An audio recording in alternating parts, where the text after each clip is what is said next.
KIOCL company ಹಮ್ಮಿಕೊಂಡ 2 ದಿನಗಳ ರಾಜ್ಯ ಮಟ್ಟದ ಕುದುರೆಮುಖ ಟ್ರೋಫಿ ಚೆಸ್ ಟೂರ್ನಿಯಲ್ಲಿ ವಿಜೇತರಾದವರಿಗೆ ಬಹುಮಾನ ವಿತರಣಾ ಕಾರ್ಯಕ್ರಮ ನಡೆಯಿತು.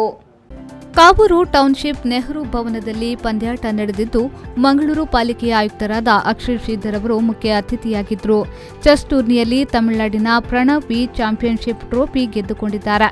ಮಣಿಕಂಠನ್ ಎಸ್ ಮೊದಲ ರನ್ನರ್ ಅಪ್ ಹಾಗೂ ಕರ್ನಾಟಕದ ಬಾಲಕಿಶನ್ 2ನೇ ರನ್ನರ್ ಅಪ್ ಆಗಿ ಬಹುಮಾನವನ್ನು ಪಡೆದರು.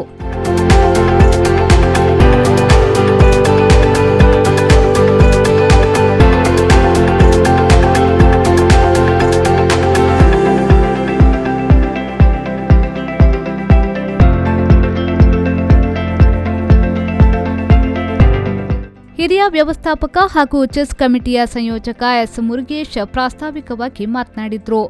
I would also appreciate the parents sincere in encouraging the children to participate in the chess tournament, which is highly commendable. As the saying goes, win with grace, lose with dignity.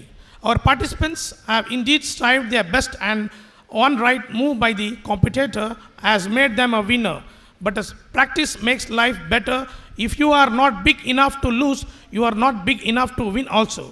So take it as a challenge, and you should surely have a chance to gain such success next time. Congratulations the winners. I also welcome all the participants once again.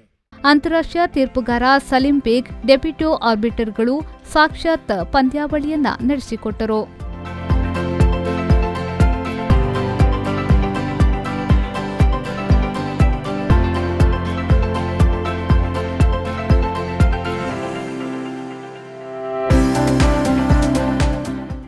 ಹಣಕಾಸು ನಿರ್ದೇಶಕ S K ಗೋರಯ್ಯ ಅವರು ಮಾತನಾಡಿ, ಮಕ್ಕಳ ಪ್ರತಿಭೆಗೆ ಇದೊಂದು ಸೂಕ್ತ ಅವಕಾಶ.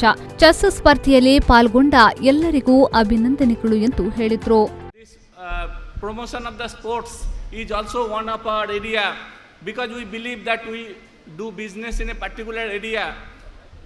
If we cannot mix with the area, we cannot meet the aspirations of the people of that area, we as an organization will never be able to be successful.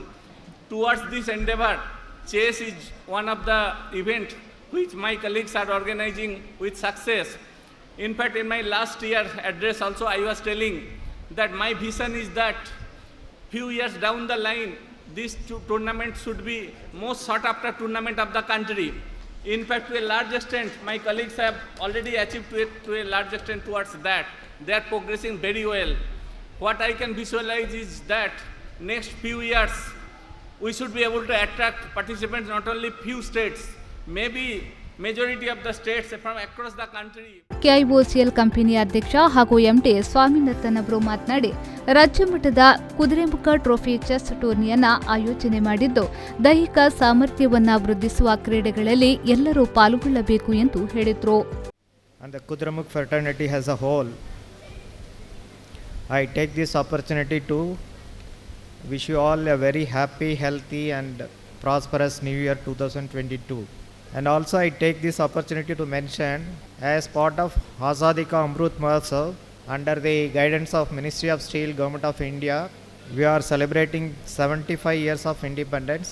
As part of that, we are today conducting this 4th Kudramukh Trophy, a national level chess competition at this venue. I am glad to see the participants eagerly waiting to start this mind game. I think it remembers me one thing, that Grandmaster Viswanath Anand has said once, to play chess, there are 2 things are required. ಬಹುಮಾನ ವಿತರಣಾ ಸಮಾರಂಭದಲ್ಲಿ ಎಂಆರ್ಪಿಎಲ್ನ ವ್ಯವಸ್ಥಾಪಕ ನಿರ್ದೇಶಕ M Venkatesh ಅವರು ಪಾಲ್ಗೊಂಡು ವಿಜೇತರಿಗೆ ಬಹುಮಾನ ವಿತರಿಸಿದರು.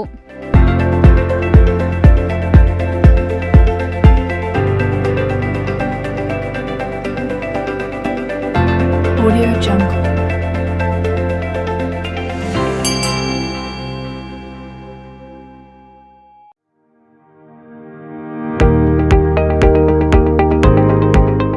ಎರಡು ದಿನದ ಪಂದ್ಯಾವಳಿಯಲ್ಲಿ ತಮಿಳುನಾಡು, ಗೋವಾ, ಕರ್ನಾಟಕ, ಕೇರಳ, ರಾಜಸ್ಥಾನ ಮತ್ತಿತರ ರಾಜ್ಯಗಳಿಂದ 334 ಆಟಗಾರರು ಪಾಲ್ಗೊಂಡಿದ್ದರು.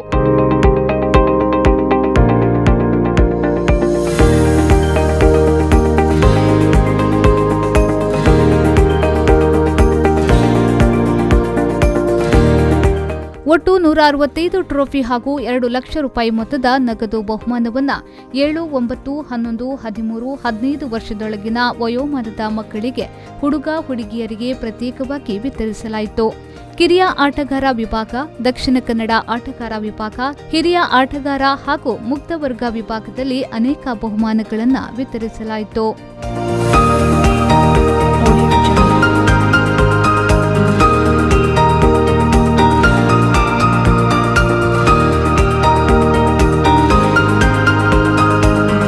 ಈ ಸಂದರ್ಭ ಉತ್ಪಾದನೆ ಮತ್ತು ಯೋಜನೆಗಳ ನಿರ್ದೇಶಕ ಕೆವಿ ಭಾಸ್ಕರ್ ರೆಡ್ಡಿ, ಮಂಗಳೂರಿನ ಉತ್ಪಾದನೆಯ ಪ್ರಧಾನ ವ್ಯವಸ್ಥಾಪಕ ರಾಮಕೃಷ್ಣ ರಾವೇಚ್, ದಕ್ಷಿಣ ಕನ್ನಡ ಮತ್ತು ಚೆಸ್ ಅಸೋಸಿಯೇಷನ್ ಅಧ್ಯಕ್ಷ ರಮೇಶ್ ಕೋಟೆ ಮತ್ತಿತರರು ಈ ವೇಳೆ ಉಪಸ್ಥಿತರಿದ್ದರು. ಬ್ಯೂರೋ ರಿಪೋರ್ಟ್, ವಿ4 ನ್ಯೂಸ್, ಮಂಗಳೂರು.